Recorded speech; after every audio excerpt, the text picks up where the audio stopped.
Ya, Assalamualaikum warahmatullahi wabarakatuh. Perkenalkan, saya Ahmad Farhan Prayoga dengan NIM 142200038 dari Prodi PTIK IPB Infada Cirebon.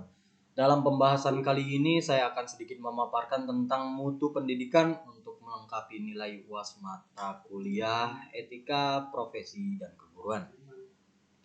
Serta saya akan menjawab beberapa soal UAS etika, profesi, dan keguruan.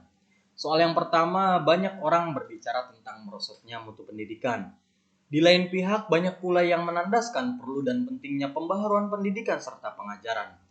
Tetapi sedikit sekali yang berbicara tentang konsep-konsep pemecahan masalah, perbaikan pendidikan, dan pembelajaran. Guru-guru membutuhkan bantuan orang lain yang mempunyai cukup perlengkapan jabatan profesional equipment.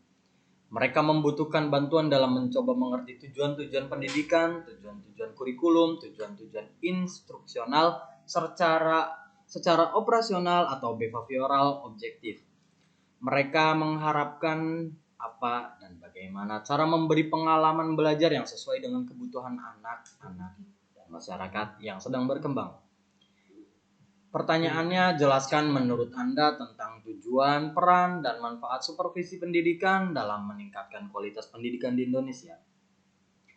Tujuan supervisi pendidikan adalah meningkatkan kinerja siswa dalam perannya sebagai peserta didik dan belajar dengan semangat tinggi, agar dapat mencapai prestasi belajar secara optimal dan juga meningkatkan mutu kinerja guru sehingga berhasil membantu dan membimbing siswa mencapai prestasi belajar yang diharapkan. Pertanyaan yang kedua, jelaskan tentang hakikat pendidikan serta mengapa pendidikan itu sangat penting untuk kelangsungan hidup manusia. Hakikat pendidikan merupakan suatu proses pembentukan kepribadian, intelektual, nilai-nilai, norma-norma, etika yang sedang terjadi selama hidup manusia yang bertujuan untuk mempersiapkan manusia agar dapat menghadapi segala masalah atau tantangan global yang akan dihadapi selama hidupnya melalui pemikiran-pemikiran yang kritis. Pendidikan sangat penting untuk kelangsungan hidup, mampu mendapatkan posisinya dalam masyarakat dan meningkatkan derajatnya untuk kesejahteraan hidupnya, serta berguna dan bermanfaat bagi sesama. Lalu yang ketiga, apakah yang dimaksud dengan kode etik profesi? Kode etik profesi merupakan norma yang ditetapkan dan diterima oleh kelompok profesi yang mengarahkan atau memberi petunjuk kepada anggotanya bagaimana seharusnya berbuat dan sekaligus menjamin mutu moral profesi dalam masyarakat. Lalu siapa dan bagaimana menetapkannya? Penetapan kode etik tidak boleh dilakukan secara perorangan, tetapi harus dilakukan oleh organisasi. Lazimnya dilakukan dalam suatu kongres organisasi profesi. Apa tujuan kode etik profesi itu ditetapkan? 1. Menjaga martabat profesional. Yang kedua, menjaga kesejahteraan anggota. Yang ketiga, meningkatkan layanan profesional. Yang keempat, meningkatkan kualitas profesional. Lalu pertanyaan selanjutnya, berikan uraian penjelasan atas 3 fungsi kode etik profesi berikut. Kode etik yang pertama, pedoman bagi setiap anggota profesi. Kode etik profesi memberikan pedoman bagi setiap anggota profesi tentang prinsip profesionalitas yang digariskan. Maksudnya bahwa dengan kode etik profesi, pelaksanaan profesi mampu mengetahui suatu hal yang boleh dilakukan dan yang tidak boleh dilakukan.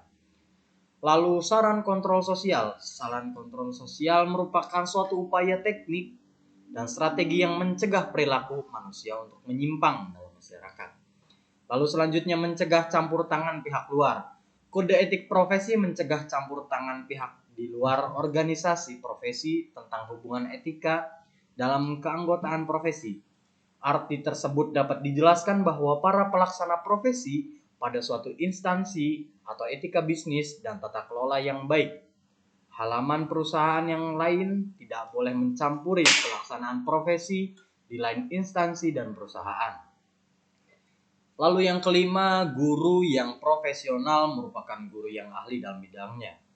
Bidang yang dimaksud di sini adalah bidang pelajaran yang diampunya dan juga kemampuan dalam mengajar. Kompetensi merupakan keahlian atau kecakapan yang harus dipunyai oleh seseorang pada saat melaksanakan tugas-tugas sesuai pekerjaannya. Pada perihal ini, seorang pendidik harus memiliki kompetensi yang berupa pengetahuan, perilaku, dan kemampuan profesional, baik yang bersifat individu ataupun kependidikan. Seorang pendidik profesional harus mempunyai kompetensi-kompetensi yang mendukung profesinya.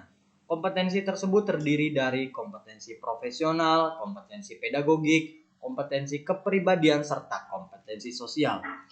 Menurut pendapat Anda, mengapa seorang guru harus mengikuti uji kompetensi guru?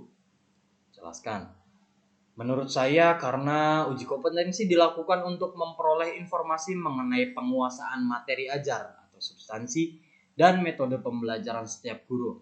Hasil uji kompetensi itu yang menentukan apakah seorang guru masih dan dikategorikan layak mengajar atau belum layak mengajar.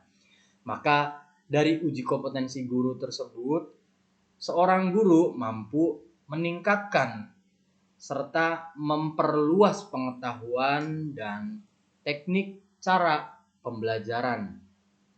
Sekian yang bisa saya sampaikan, kurang lebihnya saya mohon maaf.